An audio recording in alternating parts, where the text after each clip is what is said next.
और वो स्वर आपकी तरफ ही को आया है। बताइए, क्वास होगा तो सुगर बाण लगा हुआ स्वर वो कहां को गया? आपके सामने से गया। महात्मा ने सोचा, बताऊं तो स्वर मरता है, न बताऊं तो इसके बच्चे भूखे पड़ते। दोनों तरफ से धर्म संकट आ गया है। तो देखिए, वो मंत्र का ऐसा, सारस्वत मंत्र का ऐसा प्रभाव हुआ कि उसके अंदर ज्ञान का उदय हो गया। ज्ञान आ गया, ज्ञान आ गया। और उसने कहा, देखो भाई, तुम बार बार मुझसे पूछते हो स्वर कहां गया, स्वर कहां गया, स्वर। अरे या पश्यति न सा ब्रूते, या ब्रूते सा न पश्यति, अहो व्याध स्वकार्यार्थिं किं पृच्छसि पुनः पुनः। अरे व्याध, तुम्हारी अपनी परेशानी मैं समझ गया, लेकिन तुमने कहा स्वर कहां गया? अरे भाई, स्वर गया होगा तो आंखों ने देखा होगा, आंखें तो बोलती नहीं। अब मुंह बोलता है, तेरी मेरी बात मुंह से हो रही है, लेकिन मुख देखता नहीं किसी को। अब बता मैं क्या कहूं? आंखों ने देखा होगा तो आंख जाने, वो बोल नहीं सकते। अब मुख देखता नहीं तो ये आंख और मुख की अलग अलग बातें हैं, मैं क्या बताऊं? शिकारी ने कहा, जो बोलता है वह देखता नहीं। वो उसका दिमाग चकरा गया इस बात को सुन, वो समझ न पाया। थोड़ी देर तक सुनता रहा और हाथ जोड़ के चले गया। ज्ञान की तो बात बताई,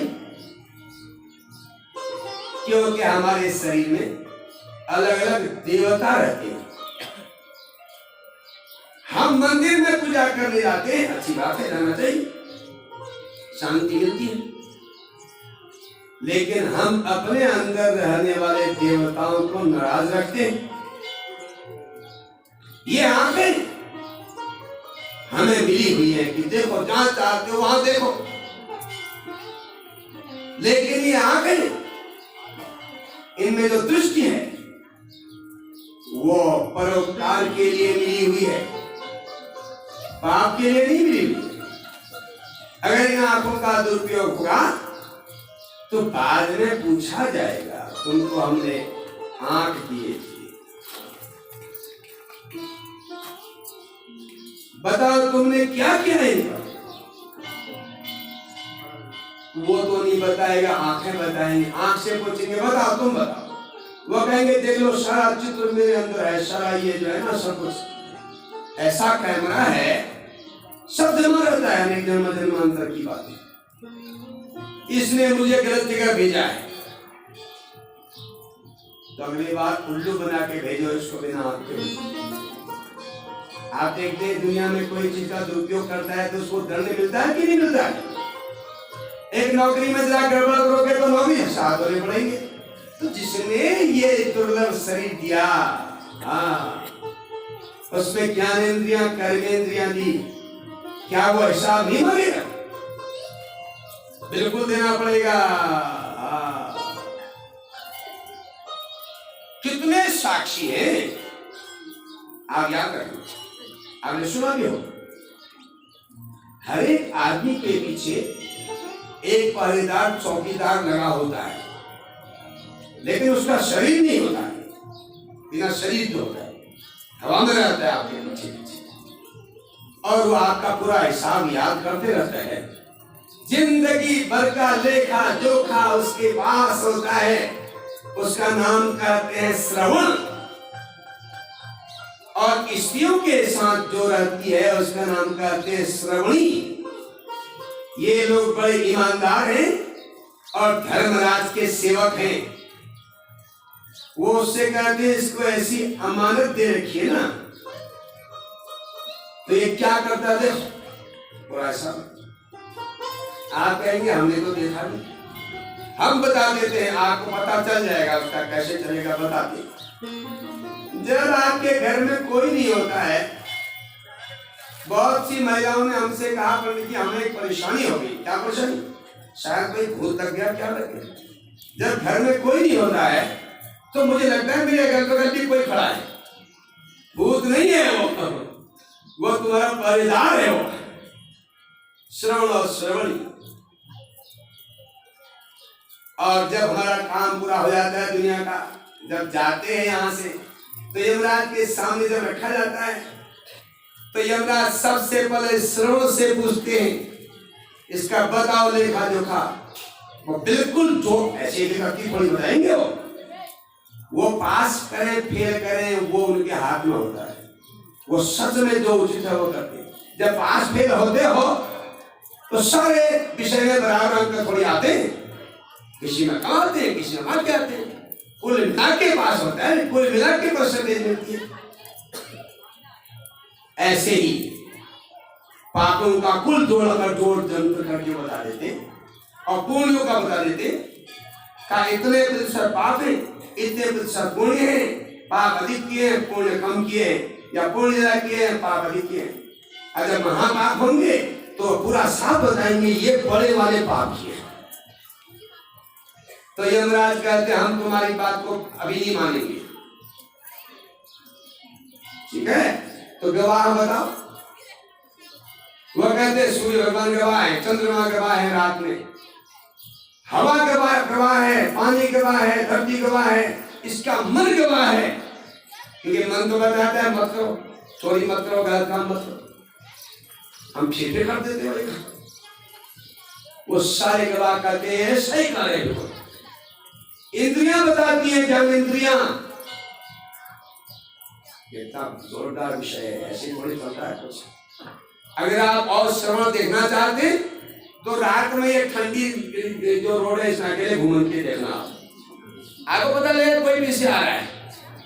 मुड़ के देखो, अरे तेरे कान बज रहे थे, कान भी बजते, कोई हारमोनियम है आया था तभी तो आवाज आई कानों में।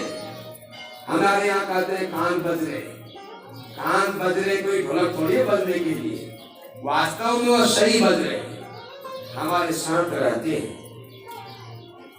आइए वो दत्ती की कथा में, और वो शिकारी लौट गया और पाप से वो तथ्य बच गए।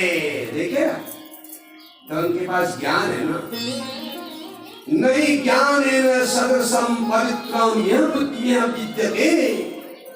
इस संसार में ज्ञान से पवित्र कुछ भी नहीं है। तो ज्ञान भी अलग अलग प्रकार का होता है।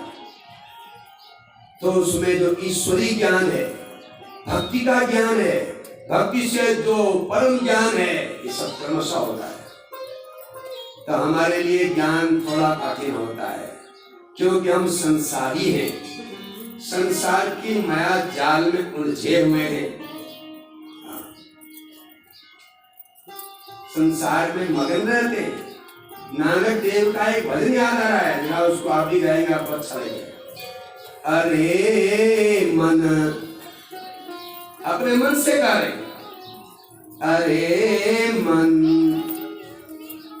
किस पे फूला है बता दे, कौन तेरा है। अरे मन किस पे फूला है बता दे, कौन तेरा है।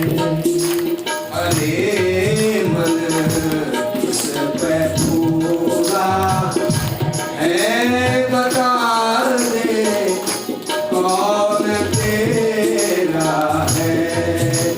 अरे मन किस पे फूला है बता दे, कौन तेरा है। बता दे कौन तेरा है, बता दे कौन तेरा है।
किस जाम तेरा है पता उनका नहीं आया, पता किस जाम तेरा है।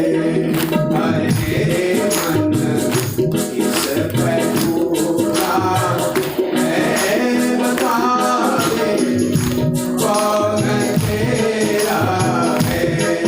अरे मन किस पे पूरा है बता दे कौन तेरा है।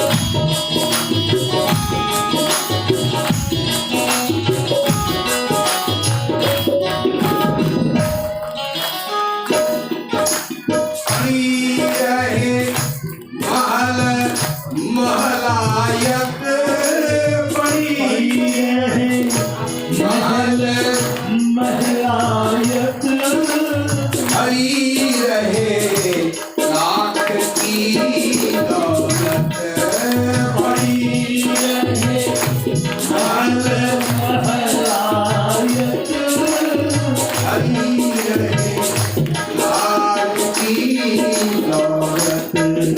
ये बिस्तर हाथ में होंगे सदा जंगल में तेरा है। ये बिस्तर हाथ में होंगे सदा जंगल में तेरा है। अरे मन किस पे पूरा है बता दे कौन तेरा है। अरे मन किस पे पूरा है बता दे कौन तेरा है। बता दे कौन तेरा है बता दे कौन तेरा है। इस संसार में इस बात को जानने से आदमी गलत काम से बच जाता है। पड़ी रहे महला महलायत, कितनी भी संपत्तियों पड़ी रहती, चली रहे लाख की दौलत। अब पहले लाख का कितने अरब ही कहते हैं, तो करोड़ का इनकम से नहीं बोले उस समय थी लाख। ये बिस्तर खाक में होंगे, अंतिम जो बिस्तरा लगेगा वो खाक होगा, राख होगा। तब कहते जिन्हों घर झूमते हाथी, जिनके घरों के आगे हाथी झूमते थे और जिनके हजारों लाखों साथी थे, पता उनका नहीं पाया। बता किस जाम में देना है।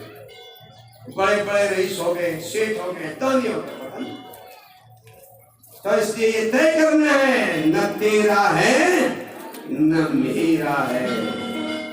तो ये बात एक बच्चे के लिए नहीं है, अपने माँ बाप के लिए, माँ बाप के लिए भी ये बात है, सबके लिए है भाई, सबके लिए। अब आप कहेंगे माँ बाप की, वो तो एक उदाहरण दिया, हमारा साथी शरीर भी असली में नहीं है, आपने ढंग से रखा है तो थोड़ा साथ देगा, नहीं तो जैसे जैसे आप कमजोर पड़ोगे दांत कहेंगे भाई हमारा साथ पूरा हो गया, हम जा रहे हैं, धीरे कान भी चल देंगे। आपका अपना शरीर ही आपका साथी नहीं है तो दूसरा कैसे हो सकता है? ये ज्ञान आ गया इसको तथ्य को। पहले ज्ञान दूसरे किस्म का था। एक गुरु ने अपने 3 शिष्यों को खूब विद्या पढ़ाई, उनसे ये बात कही भैया परित से बड़ा कोई धर्म नहीं होता, भूखे को भोजन कराओ, प्यासे को पानी पिलाओ, और जो असमर्थ है उसकी सहायता भी किया करो। तो उन्होंने कहा तो ये रोज नियम करो, कुछ तो कुछ अच्छा काम करना ही चाहिए। उन तीनों ने कहा ठीक है गुरुदेव, एक दिन वो तीनों चल दिया आपके माल रोड की तरफ। नहीं हजमा नहीं पाया उन्हें नैनीताल गर्मी के दिनों में आप जाके गुरु भी नजदीक ही रहते थे। सुबह गए थे, शाम को लौटे। कहा भैया तुम जो है आज बड़ी देर में आ रहे हो, क्या बात है, कुछ उपकार किया? एक ने कहा हाँ किया। क्या किया? कहा एक बुढ़िया थी ना, उसको घर तक पहुंचा दिया। उसको सड़क पार नहीं कर पा रही थी, उसको पार करके घर पहुंचा। अच्छा काम किया तुमने। दूसरे से पूछा तूने क्या किया? उसने कहा मैंने भी बुढ़िया को पार पहुंचाया। तीसरे पूछा, उसने कहा मैंने भी बुढ़िया माता जी को पार पहुंचा। गुरु जी ने कहा तीनों एक, तुम तीनों एक ही बुढ़िया को पहुंचा रहे थे क्या? अलग बुढ़िया को। तो उसने तीनों ने कहा एक ही को पहुंचाया, एक ही को तीनों ने। अब तीन क्यों लगे उसको पहुंचाने? कहा वो घर जाने को तैयारी नहीं थी। अब बताइए, सड़क में जा रही थी, आपने कहा था उपकार तो करना ही चाहिए। तो हमने कहा घर जा नहीं पाएगी, सड़क पार करना मुश्किल होगा, अभी पहुंचा देते हैं इसको। तो हम तीनों ने पकड़ा उसको, पहले वो गाली करने लगी, नहीं मानी। आपने कहा था कोई तुम्हें गाली भी मत दे तब भी अच्छा काम करते रहो। तो उसके हाथ पांव को करके कंधे में रख करके वो गाली करी रही, तब घर पहुंचाए। अब ये कोई परोपकार का बताइए? वो बेचारी करी मुझे सब्जी देने जा रहे हो, बाजार तुम क्यों दे दे रहे हो? बोला ना हम उपकार करते हैं, तुम्हारे घर में जाएगा बाद में भी पहुंचा देते। तो ये तो कोई उपकार नहीं है, ऐसा समझकर मूर्खों की कहानी होगी ना। तो सज्जनों, माँ बाप को पता चल गया कि वो तथ्य महाकवि बन गया है। नरत्वम दुर्लभम लोके, संसार में मनुष्य शरीर दुर्लभ है। विद्या तत्व सुदुर्लभा, उसमें भी विद्या प्राप्त करना और दुर्लभ है। कवित्वम दुर्लभम तथा, अविद्या के साथ कवित्व शक्ति होना और दुर्लभ है। शक्ति तत्व दुर्लभा, अच्छी कवित्व शक्ति होना और भी दुर्लभ है। तो सज्जनों, उनका नाम फैल गया दुनिया में वो मंत्र के प्रभाव से। उन्होंने कहा भाई ये तो वो भी देखने गए, उनको पता चला वो इनका बेटा है। बड़े स्वागत करके अपने घर लाए, क्योंकि अब बेटा नाम कमाने वाला हो गया। दुनिया में स्वार्थ चलता है। आप कहोगे वो बड़ा स्वार्थी है, 3 उंगलियां आपसे करी उससे 3 स्वार्थी तू है। सभी स्वार्थी होते हैं। स्वार्थ लागी करे सब प्रीति, स्वार्थ लागी करे सब प्रीति, स्वार्थ लागी करे सब प्रीति, स्वार्थ लागी करे सब प्रीति, सुर नर मुनि जन की हरि, सुर नर मुनि जन की हरि, स्वार्थ लागी करे सब प्रीति, स्वार्थ लागी करे सब प्रीति। सबका स्वभाव है स्वार्थ, लेकिन अगर आप परमार्थ करते हैं तो फिर स्वार्थ पीछे रह जाता है। परमार्थ दूसरे के हित के लिए काम करना ही परमार्थ है। दूसरे का हित सोचना भी परमार्थ है। तो देखिए, अगर आप कर नहीं सकते, सोचने से भी काम हो जाता है। कलयुग का एक पुण्य प्रताप है। कलयुग कर एक पुण्य प्रतापु, मानस पुण्य हो ही नहीं पापू। कलयुग की एक विशेषता यह है कि मन से अगर आप अच्छा सोचते हैं तो पुण्य हो जाता है, लेकिन मन से खाली बुरा सोचते हैं तो पाप नहीं लगता है। जब करोगे तभी होगा। हाँ, तो पुण्य सोचने से भी हो जाता है। आप घर से आने का मन नहीं हो रहा है, ज्यादा खाना खा दिया हो तो चलने में आलस्य हो रहा हो, वहीं पर आप सोच रहे हैं मुझे भागवत जाना तो जरूर था, पुण्य हो गया। अब जो पहुंच गए वो तो ज्यादा पुण्य वाले होंगे, ये मिलता सबको है। अच्छा सोचने से ही पुण्य होता है, करने से तो अच्छा है। कलयुग में बुरा सोचने से पुण्य का पाप का फल नहीं होता। पाप है बुरा सोचना, लेकिन उसका फल नहीं, पुण्य का फल मिलता। कितना बढ़िया है बताइए, कलयुग है कि नहीं। अब इसमें 4-5 चीजों से बचना है तो बचिए, फिर आप तो सत्युग में रहेंगे। देखिए जुआ नहीं खेलना है, शराब नहीं पीना है, व्यभिचार नहीं करना है, हत्या नहीं करनी है, और पाप की कमाई का जेवर नहीं पहनना है। इसलिए हमारे बहुत से देवियां ऐसा करती हैं। एक देवी ने कहा कि हमारे पति पैसा तो कमाते हैं लेकिन मुझे उस पर श्रद्धा नहीं होती। क्यों? बोली वो थोड़ा ऐसे ही काम करते हैं। तो फिर कैसे तुम्हारा तो ये पैसा बोलने का, मैं तो कमाती हूँ, मैं अपना पैसा कमा के अपने लिए खर्च करती हूँ और मैं मेहनत करती हूँ। मेरे पति के काम में मेहनत काम है, थोड़ा ठगा ठगी ज्यादा है। ये देखिए समझ की बात है। अब क्या है, इसके बाद वह महाकवि हो गए। बोलिए जगदम्बा मैया की। राजा जन्मेजय ने कहा भगवान अद्भुत है मंत्र का प्रभाव। प्रभु हमने सुना है कि भगवती से ही सभी देवी देवता प्रकट होते। हाँ हाँ राजन, ब्रह्मा विष्णु महेश को भी भगवती ने ही प्रकट किया। देखिए शिव पुराण की कथा आती है कि जब संसार की सृष्टि हुई तो उस समय कुछ नहीं था, कुछ भी नहीं था, कोई तत्व नहीं थे, पृथ्वी जल आकाश वायु अग्नि कुछ नहीं था। तो उस समय एक ज्योति थी, ज्योति ज्योतिर्लिंग, ऐसी ज्योतिर्लिंग आदि अंत रही। उसमें इच्छा हुई, इच्छा का नाम ही प्रकृति हुआ। इच्छा का भी कोई आकार नहीं होता, इच्छा भी निराकार ही होती। निराकार ब्रह्म से निराकार इच्छा पैदा हुई। प्रकृति नाम सा प्रोक्ता मूल कारण इत्युतः, उसका नाम प्रकृति कहा गया। जैसे वो प्रकृति पैदा हुई वैसे ही पुरुष बाद में पैदा हुआ। और दोनों मिलकर विचार करने लगे हमें अब क्या करना चाहिए। ये विचार शक्ति हमको अपने आप आती है, इसके लिए कोई स्कूल नहीं जाना पड़ता। ये पशु पक्षियों में, जीव जंतु में, चींटी से लेकर हाथी तक सब में आती है विचार से। तो सज्जनों, उन्होंने उनके लिए आकाशवाणी हुई, तपस्यैव प्रकर्तव्यम संशयस्यापनुत्तये, तुमको तप करना चाहिए। उन दोनों ने 12 बरस तक आंख बंद करके ध्यान मार्ग से तप किया। भगवान को प्राप्त करने के बहुत सारे मार्ग हैं सनातन धर्म में। ध्यान मार्ग, जप मार्ग, तप मार्ग, योग मार्ग, तीर्थ मार्ग, सेवा मार्ग, यज्ञ मार्ग, स्वाध्याय मार्ग, अलग अलग, और हर एक अलग अलग रास्ते एक ही ईश्वर तक पहुंचते।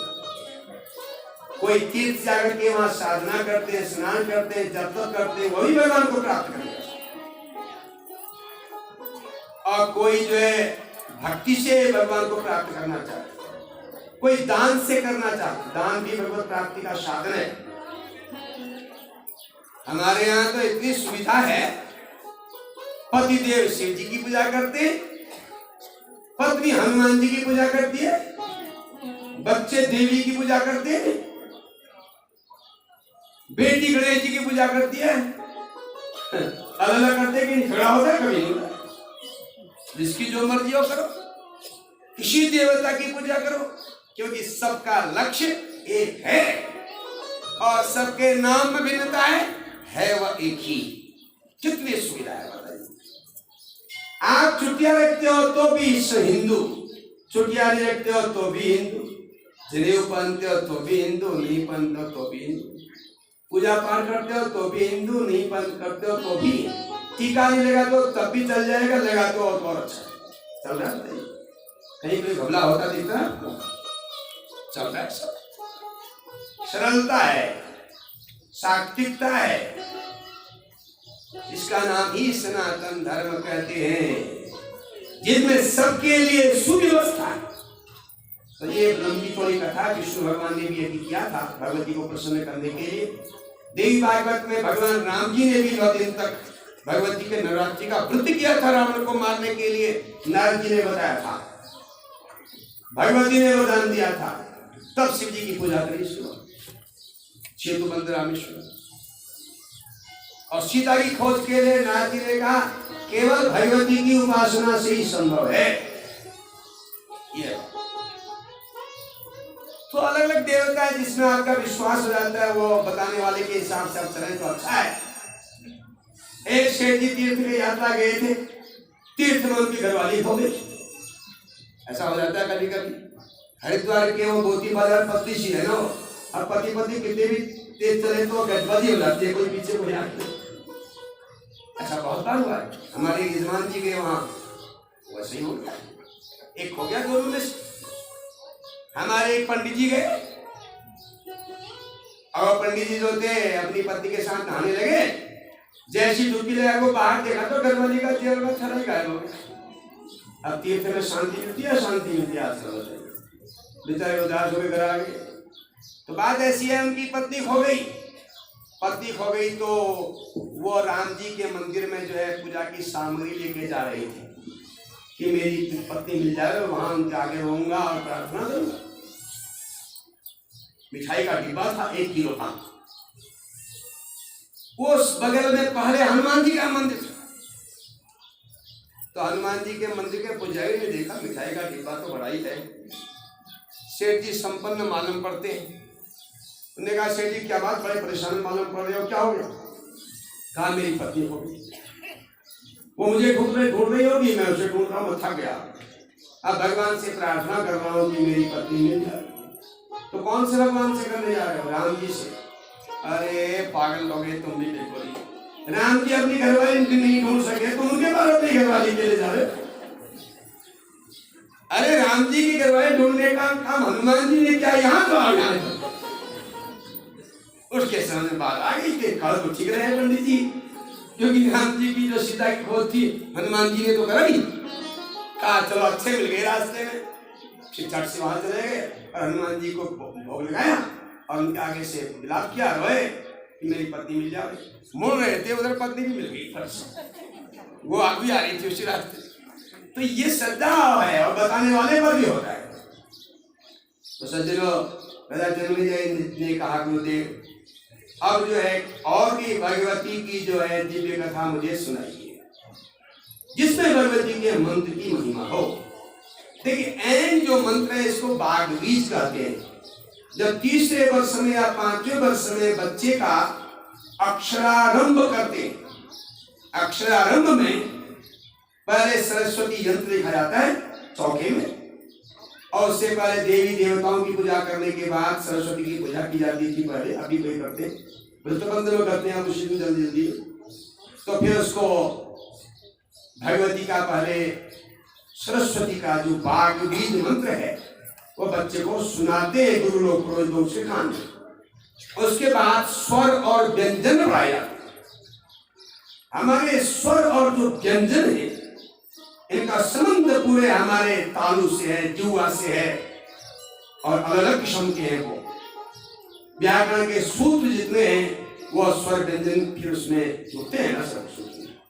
तो स्वर व्यंजन जो है वो शिव जी के द्वारा दिए हुए, शिव पुराण में इसका बृहद वर्णन है। जब भगवान साकार रूप में विष्णु भगवान के सामने खड़े हुए तो उनके हाथों में स्वर थे अ आ इ उ ऊ रि री रि री ए आई ओ औ अंग अ। फिर दूसरे व्यंजन थे क ख ग घ आदि। वो सारा शरीर उनका शब्दमय था, इसको कहते हैं शब्द ब्रह्म। भगवान की बात क्यों करते हैं हम? क्योंकि वो अभी ब्रह्म है, शब्द ब्रह्म होता है। आप कुछ भी बोलते हैं तो वो फिर आपके हाथ नहीं आता, कोई पकड़ लेता है। कौन पकड़ता है? जहां से आता है वही पकड़ लेता है। शब्द जो है आकाश का गुण है। हमारे शरीर में जो 5 ज्ञानेंद्रियां हैं उन 5 ज्ञानेंद्रियों के शब्द स्पर्श रूप रस गंध, ये 5 गुण हैं। और शब्द जो है उसका अधिष्ठान है, उसका मूल है आकाश। शब्द गुणकम आकाशम, आकाश की वजह से शब्द आता है, और जब बोलते हैं तो आकाश में समा जाता है। ये ब्रह्म है। इसलिए प्रेम से बोलो, शुद्ध बोलो, उल्टा सीधा मत बोलो। ये हमारे यहाँ का नियम है, सनातन धर्म का, हमारी भाषा संस्कृत का, हिंदी का शुद्ध होना चाहिए। तो ब्रह्म है, और पाठ करते शुद्ध उच्चारण होना चाहिए, तो ये ब्रह्म है, शब्द ब्रह्म है। इसी प्रकार मंत्र भी शब्द ब्रह्म से जुड़ा हुआ रहता है। तो मंत्र की साधना से हम ब्रह्म तक पहुंच जाते हैं। तो ये एंड जो सब मंत्र है, इसका नाम है वाग्बीज। आपने बीरबल का नाम सुना होगा, उसने इस मंत्र को सिद्ध कर लिया। कालिदास के पास भी ये सिद्ध हुआ था।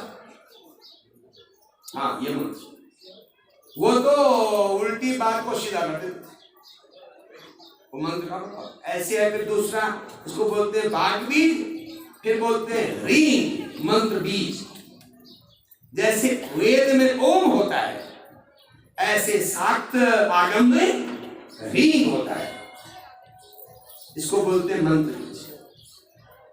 फिर होता है क्लीन, इसे बोलते हैं काम बीज, जो सब कामनाओं को पूर्ण कर देता है। तो सज्जनों, ये काम बीज की चर्चा चल रही है। जन्मेजय ने व्यास जी से जब ये पूछा तो कहा, महाराज सुतो वै हरिणा क्लिप्तो यज्ञो विस्तरतो मम महिमानं तथाम्बाया बद विस्तरतो मम। हे महाराज, आपने भगवती के यज्ञ के बारे में बताया, विष्णु भगवान ने भी किया था। भगवान श्री कृष्ण जी के अवतार में भी भगवती योग माया ने काम किया, जो यशोदा के यहाँ पैदा हुई। तो उसका भी वर्णन है श्रीमद् भागवत में, भगवान कृष्ण के अवतार की कथा भी है, वो तो आप सुनते हैं। संक्षेप में हमने आपको बता दिया। वहां भी भगवती की कृपा से सारा काम होता है। जब भी भगवान अवतार लेते हैं, बिना भगवती के नहीं आप कर सकते कोई काम।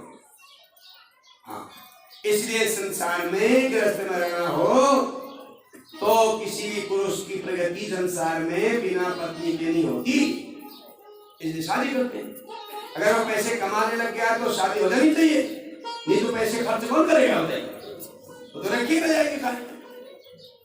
पैसे को काम में लगाने वाली भी चाहिए, सदुपयोग करने। तो व्यास जी ने कहा, जन्मेजय ध्यान से सुनो, शृणुराजन प्रवक्ष्यामि देव्याश्चरितमुत्तमम्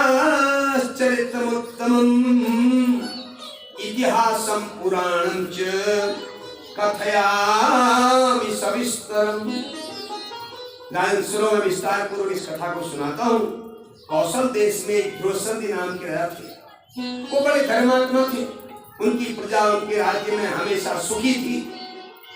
राजा की एक बड़ी रानी थी, जिसका नाम था लीलावती। मनोरमा, मनोरमा बड़ी रानी थी, और लीलावती छोटी रानी थी। मनोरमा और लीलावती से आप समझ जाएंगे, मनोरमा जिसको देख के मन प्रसन्न हो जाता, लीलावती मने जो नाटकबाजी करे, चालाकी करे। तो ये दो रानियां, राजा की जो बड़ी रानी मनोरमा थी वो शांत थी, गंभीर थी, और लीलावती थोड़ी चंचल, तेज, चालाक। रानी मनोरमा के गर्भ से एक पुत्र पैदा हो गया, और कालांतर में महीना बीतने पर लीलावती का भी बेटा हो गया, दो पुत्र हो। राजा को बड़ी खुशी हुई। बड़ी रानी का जो पुत्र था, उसके नामकरण में उसका नाम पड़ा सुदर्शन, जो दिखने लायक। और लीलावती का बेटा जो था वो चुलबुला था, तो उसका नाम रखा गया शत्रुजित, जो शत्रुओं को जीत सकता है। घर गृहस्थ में बच्चों के होने से खुशी हो गई, और राजा के यहाँ तो दो पुत्र हो गए। धीरे धीरे कार्यक्रम चलता रहा। एक बार की बात है, राजा ध्रुवसंधि जंगल में चले गए अपनी सेना के साथ। जंगल के राजा ने देखा, धनुष की टंकार सुनी उनकी। वो राजा डर गया, जंगल का राजा शेर। वो एक घास के, जहां घनी घास थी उसके बीच में छिप गया रास्ते के पास। और राजा जंगल में घूमते रहे। जब लौट के आ रहे थे तो जिस रास्ते के किनारे खूब घास के अंदर शेर छिपा था, उसी रास्ते से राजा लौट रहे थे। शेर ने समझा कि ये मुझे मारने फिर ही आ गया। अब शेर तैयार हो गया अपने लड़ाई के लिए। अब धीरे धीरे राजा अपने रथ के साथ कोई सड़क के पास पहुंचे और शेर ने कहा, तो मेरे पास ही आ गया, तो मारता है। जैसे राजा नजदीक पहुंचा, शेर ने मारी छलांग।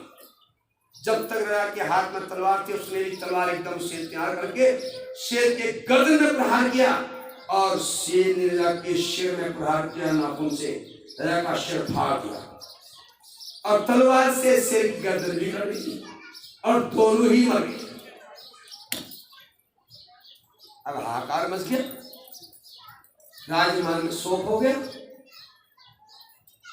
तो अब जाकर के गुरु वशिष्ठ जी की आज्ञा से इनका दाह संस्कार विधिवत कराया गया। 2 बच्चे थे अभी। गुरु की आज्ञा के अनुसार सब काम जब हो गया, इसको कहते हैं औरदेहिक क्रिया। मरने के बाद जो कार्यक्रम होता है उसका नाम है मरने के बाद का कार्यक्रम औरदेहिक। और उससे पहले जो आप ध्यानपूर्ण हम लोग करते हैं उसका नाम कहते हैं आमुष्मिकी क्रिया। अपने जीवन में अपने हाथ से अच्छे काम कर लेने चाहिए। ये नहीं सोचना चाहिए कि मेरे मरने के बाद बच्चे सब कर देंगे। अपने हाथ से करो, बाद में कोई करे न करे कोई पता नहीं, क्योंकि यहाँ सबके हाथ बंधे होते हैं। इसलिए मरने से पहले तीर्थ यात्रा कर लो। तीर्थ यात्रा में जो कथा सुनो, कथा भी तीर्थ यात्रा से श्रेष्ठ है।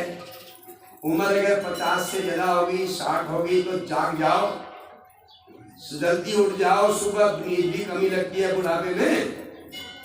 और हर वक्त ये लोगों से मत गाओ कि मुझे नींद नहीं आई, कल शाम नींद नहीं आई, कल शाम। बूढ़े ऐसे ही करते हैं। अब क्यों आएगी, जरूरत ही नहीं है नींद की। खुश रहो, नींद तो जरूरत नहीं है, आगे सो खुश रहो, नींद रहो। और अपने हाथ से जितनी पूजा पाठ हो सकती है करो। नहाने में हाथ अगर बहुत मोटे हो गए हो तो हाथ पीछे नहीं पहुंचता है, तो एक जो है ना कपड़ा पकड़ लो, हाथ उसको भिगा लो, साबुन लगा के उससे रगड़ो पीठ पर दोनों तरफ, तो मसाज भी हो जाएगी। खाली नहाने से फायदा नहीं होता है। रोज अपने बदन में जोर जोर की चोट मारो जहां तहां। हाँ, हाथों से जैसे जोर जोर चाहिए, तो आप थोड़ी देर में देखोगे वहां अच्छा लगने लगता है। पीठ में भी मारो, हल्के हल्के से, मेरी जोर से मत मारना भी। अब घर जाके कहें कि पंडित जी ने कर का शिव में मारो तो फिर कल को समस्या हो जाएगी। तो हल्के हाथ से जहां तहां ये मसाज करें, जिससे आपको ये नहीं होगा कि यहाँ दर्द हो गया, वहां दर्द हो गया। और ये भी समझो दर्द हो गया है तो समझ लो ये हमारा फ्रेंड है, दर्द हमारा मित्र है, बुढ़ापे का सहयोगी। ये सोचो और खुश रहना है। याद करो, बूढ़े जहां लोग होते हैं तो दूसरे चिढ़ने लग जाते हैं, जवानों से बहुत ही चिढ़ जाते हैं। बूढ़े का दुश्मन कौन होता है? जवान।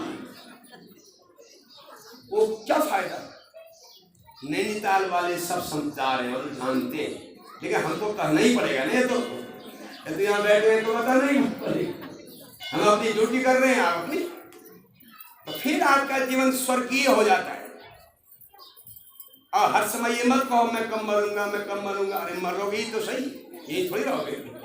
तुम्हें क्या सोचता है मरेंगे ही नहीं, मरना ही पड़ेगा। हाँ, अब आपके घर में कोई अतिथि आता है तो श्रद्धा से उसको प्रसाद ग्रहण कराओ। ऐसा मत करना। हमने आपको कथा सुनाई क्या अतिथि की, वो बाहर से अंदर आ गया था। ऐसे एक दूसरे के घर में आ गए कोई उसके समधी, बुढ़िया ने कहा अपने पति से समझी आगे। बूढ़ा बहुत कंजूस था, बुढ़िया बड़ी दिलेर थी।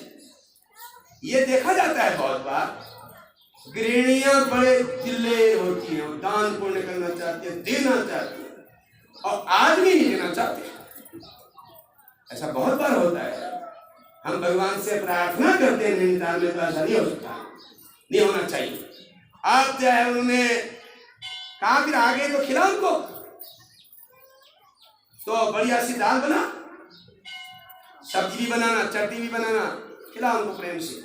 इतना खिलाना कि वो खूब भरना है पेट अच्छी तरह से खिलाते रहे। हमारे तो और खाओ करते थे ना, आप तो आप कब तक खिलाते हैं ये नियम सुन लो अच्छे से। जब खाने वाले को किसी को आप खिला रहे हैं तो कब तक खिलाना चाहिए? शास्त्र कहता है हाँ हाँ दतिया, हाँ कहता तो दो, बस बस हो गया, फिर दो, हाँ हाँ दतियात, हूँ दतियात, न दतियात सिंह गर्जने। जब वो शेर की तरफ है बस बस बस तब मत देना, तब तक खिलाते रहो। तो उन्होंने खाया, बहुत बढ़िया भोजन बना था। खा करके अब दोनों समधी, अब बाहर धूप, जाड़े के दिन थे, धूप सेकने लगे, अपने अपने चारपाई में बाहर लगी थी। अब थोड़ी देर के बाद घर की मालकिन ने अपने बेटे से कहा, पिताजी से पूछ के आओ शाम का क्या बनाए भोजन, क्योंकि मैंने आदमी से कुछ नहीं करना पड़ता था, वो तो लड़ता था फिर ना बहुत, तो वो एक एक रत्ती का हिसाब रखता था, बर्बाद नहीं होना चाहिए, बिल्कुल भी ठीक करता था। वो तो एक कंजूस भी था बहुत। बेटा आया, कहा पिताजी शाम के भोजन की क्या व्यवस्था करें? का शाम के भोजन की क्या करें? कहा माँ पूछ रही है शाम के भोजन क्या बनाए। अरे शाम का भोजन अभी क्या किया हमने? अभी तो खाया कि नहीं खाया बेटा? मैं शाम को भी खाऊं? राक्षस हूं राक्षस। अब उसने कहा समझी से पूछ लो। अब समझी क्या कहे, वो कहता है तो राक्षस हो जाता है, होता कि नहीं होता है? उसने उससे कहा आप क्या लेंगे भोजन? उन्होंने कहा ना ना अभी खाए तो है। अब वह खाया कहता तो हो जाता है राक्षस, क्योंकि उन्होंने कर दिया पहले इंतजाम। तो ये एक्चुअली सरकार ठीक नहीं होता है ऐसा, तो बहुत लोग ऐसे ही करते हैं। हमने देखा एक बुजुर्ग महिला के पास दो जने गए और उसके बेटे ने कहा चल भोजन करेगा, तू भी करेगा, चला। उसको भी ले गया अंदर बैठ गया चौके में, वो भी दो बैठ गए। बेटा बैठा था, माँ चूल्हे में परोस रही थी। माँ इतनी बड़ी आंख से देखने लगी है उसको, ऐसे देखा उसको, वो हंसने लगा। वो लड़का ही बड़ा चला, वो जानता था ऐसे ही होने वाला है, वो इसी ले गया, वो भी हंसा। वो कहाँ तो आंखें दिखाने की बात भी नहीं उठा, और उन्हें पकड़ा, इतना बड़ा लकड़ पकड़ के, लकड़ी पकड़ के, ज्यादा ही नहीं आंखें। ऐसे कभी कभी महिलाएं भी होती है, ऐसा नहीं है कि तो बेचारा हंसते हुए बाहर आ गया और बूढ़ी दादी ने भोजन उसको नहीं दिया। तो अतिथि में सत्कार जीवन का बहुत बड़ा लक्ष्य है। सज्जनों, आप जो थे राजा मर गए, क्रियाकांड हो गया। अब 12वीं पीपल जो होता है, सपिंडी श्राद्ध सब हो गया। इसके बाद इस कार्यक्रम में हमारा जवाई मर गया है, दुख जताने के लिए दोनों रानियों के पिताजी आए थे। एक उज्जैनी का राजा था, दूसरा केरल का राजा था। युधाजित जो था वह छोटी रानी के पिता का नाम था महाराजा युधाजित, और बड़ी रानी मनोरमा के पिताजी का नाम था विषेण। युधाजित ने सभी मंत्रियों को बुलाया, भाई अब बताओ राजा किसको बनाओगे? मंत्रियों ने कहा मनोरमा का जो बड़ा बेटा सुदर्शन है, उम्र में बड़ा है, और बड़ी रानी का बेटा भी है। गुरु वशिष्ठ जी का भी यही आदेश है, हमारे नियम के अनुसार भी वही राजा होना चाहिए। युधाजित ने कहा मैं जानता हूं तुमको, सुदर्शन को राजा बना करके तुम राज्य हड़पना चाहते हो। वो सुदर्शन भोला भाला सीधा साधा वो कैसे राजा बन सकता है? कहा महाराज वो उम्र में बड़ा है, बड़ी रानी का बेटा है। नहीं, मेरा नाती है उम्र में बड़ा, बुद्धि में बड़ा, उम्र से बड़ा नहीं होता। एक उम्र के बड़े होते, बुद्धि के बड़े होते, ज्ञान के बड़े होते। वयोवृद्ध उम्र के बड़े, ज्ञान वृद्ध ज्ञान में बड़े, विद्या वृद्ध विद्या में बड़े, अलग भाग्य होते। तो मेरा बेटी, मेरे पोते, मेरे नाती का होगा, राज्याभिषेक। तुमने कहा नहीं, ये गलत है। ने कहा गलत क्या है? मेरे रहते हुए तुम उसको राजा बना ही नहीं सकते। अब झगड़ा होने लग गया। इसी बीच में वीरसेन भी आ पड़े, उनके बीच आए थे। उन्होंने सुना क्या बात कर रहे हैं। उन वीरसेन ने कहा भैया तुम राजा हो, तुम बड़ा घमंड करते हो अपने बल पर, हम भी तो राजा हैं। अन्याय की बात कभी नहीं करनी चाहिए, तुम अधर्म की बात कर रहे हो। दोनों में तू में हो गई और झगड़ा शुरू हो गया। उसने कहा ले अपनी सेना, भी पता चल जाएगा, तू भी ले। उसने कहा तू जा। दोनों सेना के लेके आ गए। एक तरफ जवाई मरा है और दूसरे तरफ राज्य के लिए झगड़ा हो रहा है। ये राजगद्दी के लिए रोज झगड़े ही होते हैं। इसके चक्कर में लोग कितने मर भी जाते हैं। आपको तो पता है भगवान राम जी के पिता दशरथ जी राजगद्दी के चक्कर में और उस राज तिलक के चक्कर में इन्हें प्राण त्याग दिए। क्या कही की कहानी सारा कमला हुआ ऐसे यहां हो गया।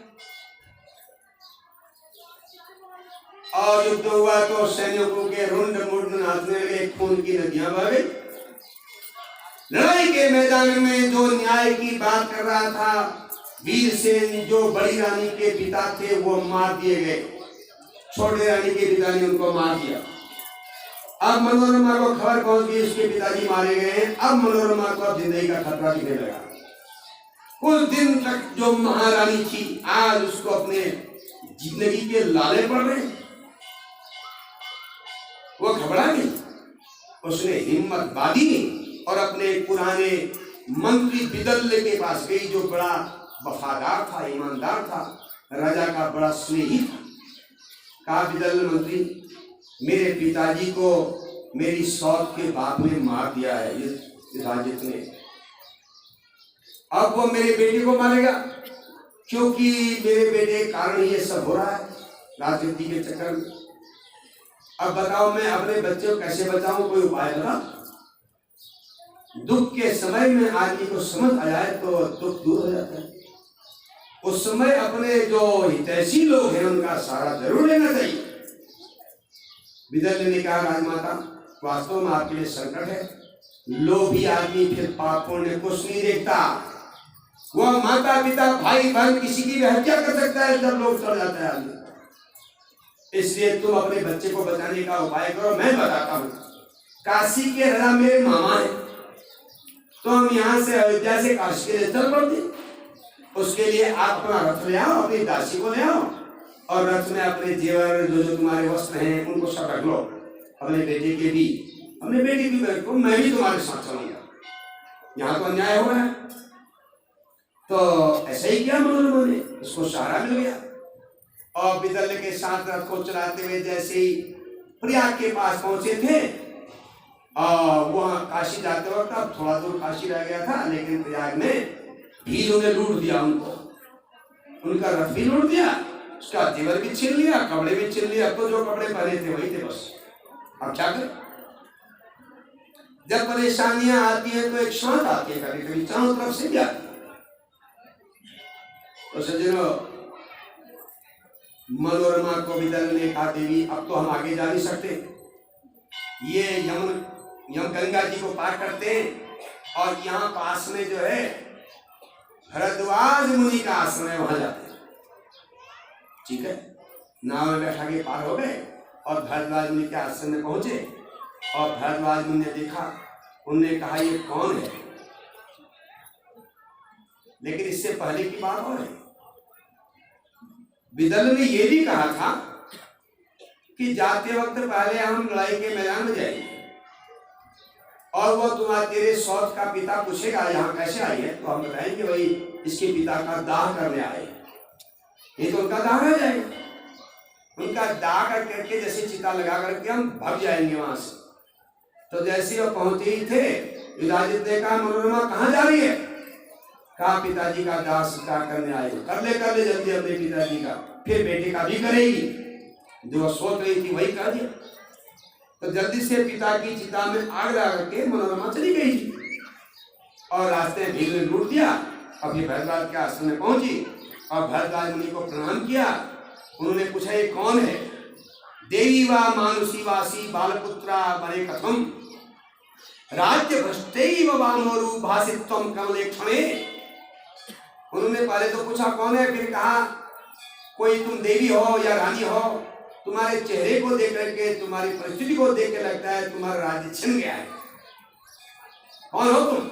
विदर्भ ने कहा महाराज सूर्य वंश के महाराजा ध्रुवसंधि की पत्नी है ये मनोरमा, इसके पिताजी को, इसके सौत के पिताजी ने मार दिया है।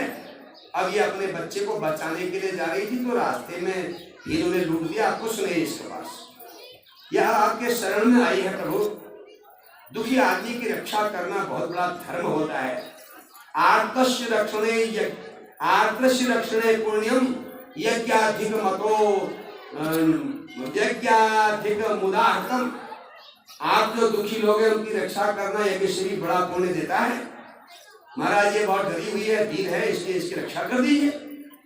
भरद्वाज ऋषि ने कहा निर्भया वश कल्याणी पुत्रम पालय सुप्रते न ते भयम विशालाक्षी कर्तव्यम शत्रु संभवम।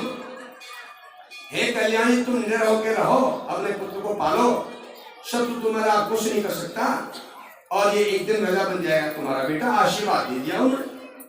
मनोरमा तो रोने लग गई, कहा ये तो अपनी जिंदगी के लाले पड़े हैं, कहाँ राजा बनने के बाद, लेकिन उसको मन में खुशी हुई कि शरण को दे दी। बोली जगदम्बा मैया की रानी अपनी सेविका के साथ वहां रहने लगी, विदल भी वहीं रहे, उनकी अलग कुटिया दे दी उनको रहने के लिए, विदल रहने लगे और पुरुषों के बीच में, और ये अपनी सेविका और बच्चे को लेकर के अलग झोपड़ी में रहने लगी। लेकिन ये बड़ी समझदार थी, भक्ति थी। और इधर जो है युधाजित ने इसके पिताजी को मार करके जब वो अयोध्या राजधानी में पहुंचा तो वहां अपने नाती को राजगद्दी में बैठा दिया। जब हम प्रजा के लोग बड़े दुखी हुए, ये पापी है इसने तो अंधेर कर दिया, इन्हें शायद मनोरमा सुदर्शन को मार दिया होगा। जनता के लोग रोने लगे, लेकिन कौन क्या कर सकता था, ब्राह्मणों को भी करना पड़ा, राज्याभिषेक, राजा बनना भी जरूरी था। छोटे भाई का राज्याभिषेक कर दिया शत्रुजित का। अब देखिए धीरे धीरे सुदर्शन भरद्वाज मुनि के आश्रम में बढ़ने लगा। वो बड़े प्रेम से ब्राह्मणों के, ऋषियों के बच्चों के साथ रहता था। जैसी संगति होती है वैसे गुण दोष आदमी में आ जाते हैं। संसर्गजा दोष गुणा भवंती, ये शास्त्र में कहा। तो एक दिन की बात है, वो जो बच्चे थे ब्राह्मणों के बच्चे, वो सुदर्शन सब आपस में खेल रहे थे, बच्चे खूब बातें कर रहे थे। बीच में वो विदल बूढ़े मंत्री आए और बच्चों के बीच में बोलने लगे, खेलने लगे। तो ब्राह्मणों के बच्चों ने उनसे कहा क्लिप। तो सुदर्शन ने समझा ये मंत्र बोल रहे हैं, बौ को तो भूल गया, क्लिप उसको याद रखे। कहने तो क्लिप का मतलब एक प्रकार से मूर्ख होता है, नपुंसक होता है। उनका मतलब ब्राह्मण के बच्चों का मतलब ये था कि भाई ये जो है हम लोग बात कर रहे हैं, बीच में अपना बात कर रहे हैं, उसको मूर्ख कहते तो दोनों के बीच बात करें ना, अच्छा लगता। देखिए एक बार भोज रानी के पास जा रही थी, रानी अपनी सेविका से बात कर रही थी, राजा भोज आवाज लगाते हुए गए, रानी ने कहा आओ मूर्ख। इतने बड़े राजा से कह दिया आओ मूर्ख, राजा लौट गया, उसके पास नहीं गया। और जब राजमहल में आया, अब सुबह का टाइम था, तो जो जो उनके बड़े बड़े विद्वान थे, नवरत्न थे, वो आने लगे। एक आया, उससे कहा आओ मूर्ख। और दिन तो हाथ जोड़ता था विद्वानों को, स्वागत करता था, आज कहा आओ मूर्ख। वो बेचारा डर के मारे दुबक गया चुपचाप, यह मूर्ख क्यों कर रहा होगा। अब दूसरा आया, उससे भी कहा आओ मूर्ख। तीसरा आया, उसने भी, उन्होंने कहा ये सब सही कर रहा है, खतरा कम है। तो सब बैठ के चुपचाप। आज कालिदास है, कालिदास से भी कहा आओ मूर्ख। कालिदास खड़ा हो गया, उसने कहा खादन गच्छामि पिबन्न जलपे गतम न शोचामि कृतं न मन्ये द्वाभ्याम तृतीयो न भवामि राजन किम कारणम भोज भवामि मूर्खा। और तो डर के चुप हो गए, लेकिन कालिदास ने पूछा मूर्ख का मतलब होता है जो खाते खाते चले, बैठ के खाना चाहिए ना। खाते खाते चलने वाले को मूर्ख कहा जाता है, पीते पीते बात करने वाले को मूर्ख कहा जाता है। अब पी भी रहे, बात भी कर रहे हैं, उसके मुंह में चीजें पड़ रहे, जैसे केक काटते हैं ना, फू करते हैं, तो काटते भी नहीं जैसे, तो वो खाते खाते जो है पीते पीते बात कर रहे। द्वाभ्याम तृतीय गतम न सोचा, जो बात बीत चुकी है मैं उसके बारे में फिर नहीं सोचता।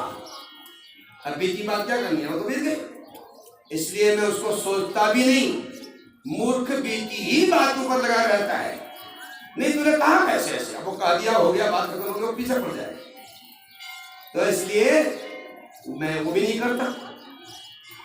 कृतम न मनिए, अपने मुख से मैं अपनी बड़ाई भी नहीं करता। ये मूर्खता है कि अपने आप अपनी बड़ाई करे, ये मैं नहीं करता। द्वाभ्याम तृतीयो न भवामि राजन, जहां दो जने अलग से बात करते हैं मैं उनके बीच में जाके बात नहीं काटता, तो किम कारणं भोज भवामि मूर्खः। राजा बताएं कि कालिदास मूर्ख कैसे हो गया। राजा बहुत समझ गया, रे उत्तर मिल गया ना। वो तो उत्तर जानना चाहता था कि रानी ने मूर्ख क्यों कहा। राजा ने हंसते हुए कहा, नहीं कालिदास जी, ये तो मैंने ऐसी अपने थोड़ा सा मजाक में कह दिया था। उसको उत्तर मिल गया, रानी दास से बात कर रही थी, मैं बीच में बोल रहा था, इसलिए उसने मुंह से तो यह क्लिप कहा, उन्हें बच्चे आपस में बात कर। तो सुदर्शन ने क्ली याद कर दिया उसको। रात और दिन जगते रहा, खाते पीते उठते बैठते सोते जागते स्वप्न में। जब आपको एकाग्रता हो जाती है किसी चीज में तो स्वप्न में भी वही दिखता है। और भगवती वैष्णवी ने दर्शन दे दिए स्वप्न में, और ये तो बहुत ही खुश हो गया, उसकी याद में दिन भर मगन रहे, और पढ़ाई भी सरलता से हो गई, भगवती कृपा। सारी विद्या हमारे अंदर होती है, आपके हमारे सबके अंदर सारा ज्ञान सारी विद्या है, लेकिन वह दबी है जैसे राख के अंदर आग छिपी है, और हम उसको खोल नहीं रहे हैं। हम तो और चीजों में लग गए ना। विद्या सब हमारे अंदर आती होती है, तभी तो हमारे अध्यापक जो पढ़ाते हैं तो उसके समझ में आती है, वही तो पढ़ाते हैं। जब समझ में कैसे आ रहा है, जब अंदर है ही नहीं, तो वो धीरे धीरे उसको याद दिलाते हैं पढ़। ऐसे ही सबके अंदर विद्या है, सबके अंदर भगवान है। हाँ, भगवान कहाँ रहते हैं, भगवान क्या खाते हैं, भगवान क्या करते हैं, भगवान कब हंसते हैं, ये कथा है। फिर सुनाएंगे मौका पर, इसको पूरा कर लेते हैं, ठीक है। बढ़वा रहे, ये लंबी कथा है बहुत। अभी इसमें कितनी कथाएं आने वाली हैं साथ में। अब जाकर के भगवती की कृपा हो गई है, वो आनंद में रहने लगा। 11वें वर्ष में उसका यज्ञोपवीत कर दिया गुरु जी ने, और सर्व विद्वान ब्राह्मणों के बीच में बच्चे का जनेऊ हुआ। माँ को खुशी हुई। अब जनेऊ हुआ तो मंत्र अच्छी तरह सीख गया, फिर तो क्लीन क्लीन जमा। और जबते जबते उसको एक भीलों के राजा ने एक रथ दे दिया, और वो रथ में और उसमें हथियार भी है। रथ में बैठ के जब घूमता है तो भरद्वाज जी देखते हैं। उन्होंने मनोरमा से कहा, मनोरमा तेरा बेटा जल्दी ही राजा बनने वाला है। अब देखिए समय बीतता गया, ये विवाह के योग्य होने लगा। ये सब कथाओं से पहले एक बहुत बहुत ही जोरदार कथा है। जब मनोरमा भरद्वाज के आश्रम में पहुंची तो अपना जिंदगी बचाने के लिए, बच्चे को बचाने के लिए, दूसरी तरफ अपने बेटी के बेटे को राजा बना करके युधाजित मनोरमा की खोज में लग गया मारने के लिए सुदर्शन। उसके गुप्तचरों ने बता दिया कि सुदर्शन अपनी मां के साथ त्रिकूट पर्वत में भरद्वाज मुनि के आश्रम में उनके सहारे से जी रहा है। तो वहीं पहुंच गया शेर लेकर के मारने के लिए। अब मनोरमा को खबर मिल गई कि वो तो यहीं पहुंच गया। मनोरमा बिलखती भरद्वाज मुनि के पास गई, कहा गुरुदेव वो मेरा दुश्मन तो यहीं आ गया मेरे बेटे को मारने के लिए। कहा तो चिंता मत कर, कुछ नहीं कर सकता। मनोरमा ने एक कथा सुनाई, कहीं मेरा भी ऐसा न हो जाए। एक नई कथा और आ गई। मनोरमा ने कहा गुरुदेव जब पांडव वनवास में रह रहे थे, एक बार रानी द्रौपदी के साथ पांचों पांडव धौम्य मुनि के आश्रम में रह रहे और पांचों पांडवों ने कहा हम वन में जा रहे हैं गुरुदेव, जरा द्रौपदी का ध्यान रखिएगा। धौम्य मुनि ने कहा आप निश्चिंत होकर के जाइए। वो तो जंगल में चले गए लकड़ी इकट्ठे करने, फलादी लेने, जो भी गए हो गए। इधर जयद्रथ आ गया। अब जयद्रथ कौन है जरा ये जानना भी जरूरी है। देखिए धृतराष्ट्र के 100 पुत्र हुए थे और एक पुत्री हुई थी जिसका नाम था दुस्सला। दुस्सला का विवाह सिंधु सौवीर देश के राजा जयद्रथ से हुआ, जिस जयद्रथ का वध महाभारत के युद्ध में अर्जुन ने किया। तो वह बहनोई हुआ पांडवों का, क्योंकि पांडवों के ताऊ की लड़की का पति है ना वो, तो बहनोई हो। तो जयद्रथ कहीं को जा रहा था अपनी सेना के साथ, तो उसने सोचा रास्ते में धौम्य मुनि का आश्रम है, उनके दर्शन करते हुए चलते, वेद मंत्र यज्ञ देखते हुए चलते। तो सेना को बाहर को करके जयद्रथ आश्रम में गए और धौम्य मुनि के चरणों में दंडवत प्रणाम किया। धौम्य मुनि ने उसको आशीर्वाद दिया। अब जब राजा आया है, ये बात फैली, तो आश्रम के जंगल में रहने वाली जितनी भी ऋषि पत्नियां थी, देखिए एक बात अच्छी तरह से स्पष्ट समझ ले, जोगी ऋषि नहीं कहा जाता, जोगी सन्यासी अलग होता है और ऋषि अलग होते। गृहस्थ में रहते हुए, पत्नी बच्चों के साथ रहते हुए जो ईश्वर प्राप्ति के लिए जंगल में तप करते, वो करते करते ऋषि बनते, फिर मुनि बनते, वो क्रमशः उनके उपलब्धि होते रहती है। तो ये गृहस्थी होते हैं ऋषि मुनि। तो सज्जनों, पहले अधिकतर लोग जंगल में तप करना चाहते थे, अपना जीवन सुधारना चाहते थे। अब कलयुग में अपना घर सुधारना चाहते हैं। चाहते कि नहीं बताइए? अपने जीवन का ख्याल लोगों को कम होता है, सुधारना चाहते हैं लेकिन बिगाड़ देते हैं सुधारने के चक्कर में अपना जीवन। इसीलिए तो रोग होते हैं। एक महिला ने हमसे कहा गुरुजी ऐसा है कि ये भगवान गरीबों को कभी नहीं देखता, देखो हमको बीमार कर देता है, सारे रोग हम ही को होते हैं, अब भगवान को बीमार करता है बताइए किसे? तुम अपने नियम से नहीं रहोगे और दोष दोगे भगवान को, ढंग से नहीं सोओगे समय पर, रोज जगे रहोगे रात भर, तो आपको रक्तचाप होगा ही, ब्लड प्रेशर होगा, खाने पीने का नियम ठीक नहीं होगा तो शुगर भी हो जाएगा। ये तो राजरोग है, इनको कहते हैं राजरोग, राजाओं को होते थे पहले। अब हमारी जिंदगी भी राजाओं से कोई कम है नहीं आजकल, सारी सुख सुविधाओं में हम रह रहे और कोई मेहनत नहीं करना चाहते क्योंकि हमारी हालत खराब हो गई है, इसलिए हम बीमार होते हैं। अब भगवान हमको बीमार करते, अब बताइए भगवान बीमार करें? कई कई जगह में लोग चावल दिखाते हैं तो वहां पुड़िया निकल पड़ती है। पुड़िया क्या हो गया तुम्हारे को? सिर में रोज दर्द होता है, डॉक्टर कहते हैं इसको माइग्रेन हो गया। वो कहते हैं भाई इसका इलाज कुछ है नहीं, तो अपने जो है दवाई खाते रहो और चलते रहो।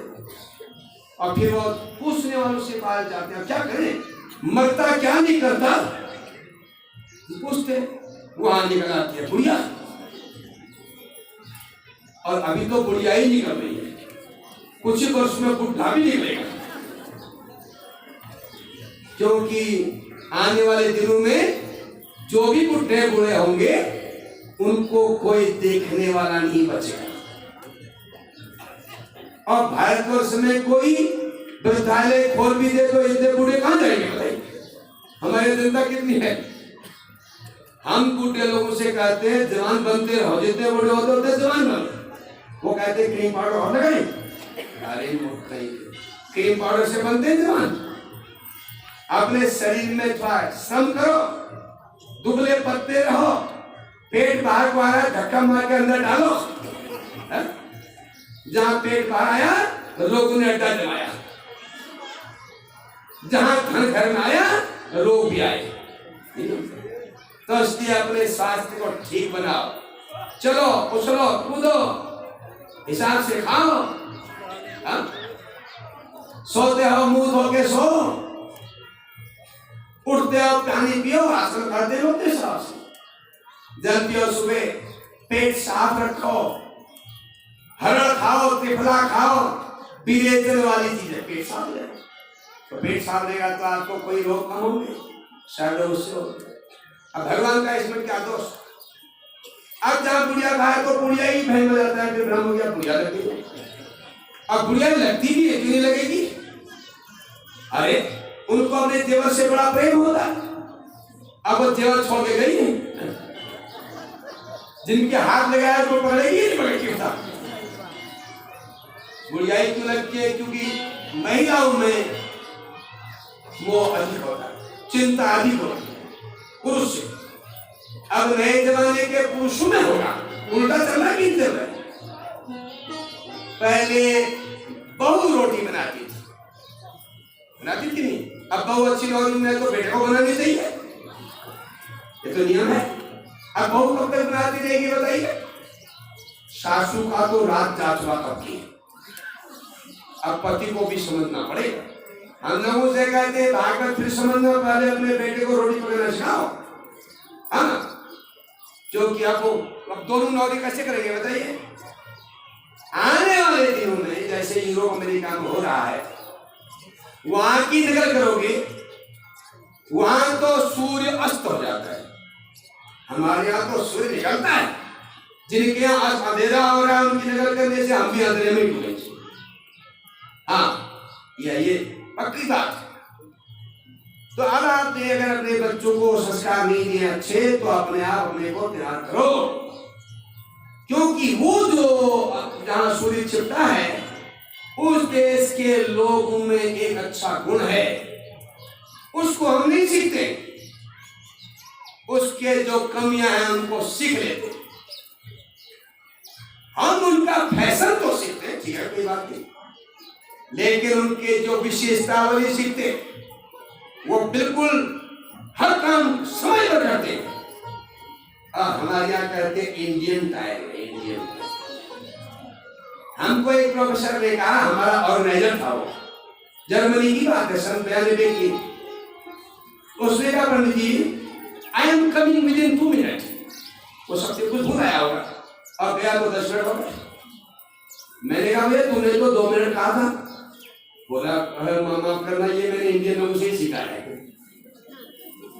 और इंडियन लोग कहते हैं मैं 1 मिनट मारा हूं और आते आधे घंटे। तो मैंने भी ऐसे सीखा, मुझसे गलती होगी, आप तो हर काम 2 मिनट पहले शुरू करते हैं, ये उन्होंने कहा।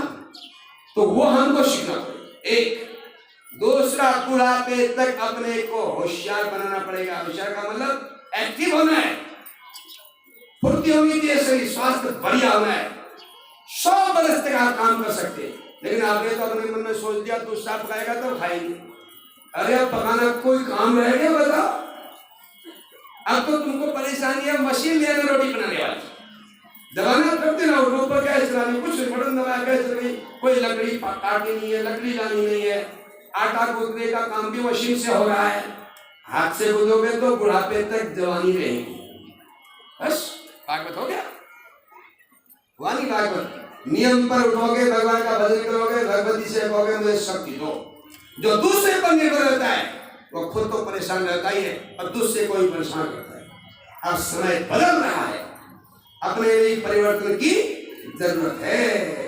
कुछ हो जाए, भगवान का भजन छोड़ना नहीं है, चाहे प्राण जाए, फिर भी भगवान का भजन भजन नहीं छोड़े, भगवती को याद करना है हर समय। तो सज्जनों, आई ये रोचक कथा है। उन्होंने कहा द्रौपदी की सारी ऋषि पत्नियां आई और द्रौपदी भी देखने आ गई राजा को। सबको देख रहे, उन्होंने देखा ये बबूल के बीच में लौंग की बेल कहां से आ गई। वह द्रौपदी लक्ष्मी थी, लक्ष्मी की अवतार थी। उन्होंने धम्म मुनि से कहा, महाराज ये किसकी पत्नी है, ये कौन है? लंबा समय हो गया बनवास को पहचान नहीं पाया ना द्रौपदी। तो धम्म महाराज कहते हैं, पांडवानां प्रिया भार्या द्रौपदी शुभ लक्षणा पांचाली सिंधु राजेंद्र वसत्यत्र वराश्रमे। हे सिंधु नरेश जयद्रथ, ये 5 पांडवों की प्रिय रानी द्रौपदी है, द्रौपदी की पुत्री। एकदम से खड़ा हो गया और प्रणाम किया, कहा महारानी प्रणाम। वो महावीर पांडव कहाँ गए हैं? द्रौपदी ने कहा, राजन तुम्हारा कल्याण हो, वो अभी जंगल गए हैं, अभी लौटते होंगे, अगर उनसे मिलना है तो रुके। लेकिन जयद्रथ के मन में पाप था, वो जयद्रथ भी गया था जब द्रौपदी का स्वयंवर हुआ, वो कुछ न कर सका। आज मौका देख करके द्रौपदी को पकड़ के उठा के ले। भूपस्य चित्तम कृपणस्य वित्तम मनोरथम दुष्ट हृदयांतराणाम। राजा के मन में क्या है, कंजूस क्या, कितना धन है, जिनके मन में कुविचार रहते हैं उनके विचारों का। स्त्रिया चैत्रम पुरुषस्य भाग्यम, इसलिए के चैत्र के विषय में, पुरुष के भाग्य के विषय में देवो न जनति कुतो मनुष्य, देवता भी नहीं समझ पाते। ले गया इधर पांडवों को अपशकुन दिखने लगे। उन्होंने आपस में कहा चलो जल्दी लौट जाते, अपशकुन हो गए। आश्रम में आए तो आश्रम खाली था, ऋषि मुनि लोग उसका पीछा कर रहे थे जयद्रथ का। और वहां पर धाय जो थी शैरंध्री सेविका बेहोश पड़ी थी। पांडव ने जल झड़का, होश आया, कहा क्या हुआ? कहा जयद्रथ नाम का राजा ले गया द्रौपदी। कहा धम्म मुनि कहाँ? सब ब्राह्मणों के साथ उसका पीछा कर रहे। तो पांडव दौड़े और उन्हें पकड़ लिया जयद्रथ को और ले आए आश्रम में। द्रौपदी से कहा इसको मार देते हैं अभी से। द्रौपदी का दिल बहुत बड़ा था, उन्हें क्या मार दे, उस पापी खुद ही मरा हुआ है, छोड़ो। भीम ने कहा ऐसे को नहीं छोड़ेंगे इसको, इसका मुंडन कर दो अच्छी तरह से। पहले चुटिया काटो इसकी चुटिया। पहले जमाने में चुटिया में कोई हाथ लगा दे तो वो शत्रु बन जाता। अब तो चुटिया लोग अपने हाथ से कटवा रहे हैं, आदमी भी महिलाएं। अब एंटेना उनका रहा ही नहीं, एंटेना नहीं रहा तो क्या ज्ञान आएगा अंदर से? और अंदर अंधकार है। बाल ही श्रृंगार है, बाल ही विक्रांत है। बाल जो होते हैं वो श्रृंगार है, उससे सुंदरता दिखती है, लेकिन वो विकराल भी हो जाते हैं अगर उनको ढंग से न रखा जाए। तो छुट्टियां होनी चाहिए। हमारी बात बहुत लोगों ने मान ली है, भागवत में 2-3 बातें लोगों ने मान ली है। एक तो नाम रखने वाला मान लिया, हम जहां जहां गए हमने पूछा ईश्वर से बच्चों के नाम उन्हें नहीं, अब तो सब लोगों ने ठीक रखे। लेकिन शहरों में ऐसे नाम रखने लगे जिसको कोई कह ही नहीं सके। पहले तो वो अंग्रेजों की जगह करते रहे, कुत्ते को पक करते तो बच्चे का नाम भी पप्पू कर दिया। पहले वो नहीं किया, उन्हीं की जगह मरे। आप लोगों ने बताया ये नाम नहीं, अच्छे नाम होने चाहिए। विदेशों में सब ने अपने नाम वैदिक नाम रखने शुरू कर दिए, क्रिश्चियन लोग। यहाँ तक कि जो विदेशों मुसलमान रहते हैं वो भी वैदिक धर्म को अपनाने लग गए। वह कहते हैं कि हमने अपना वैदिक ट्रेडिशन को भुला दिया है, अब हम दोबारा उसको ज्वाइन करना चाहते हैं। हाँ, एक आदमी हमको समझा था, वो जितने हमारे कोसे होते थे वो सब जगह आता था और था ईरान का।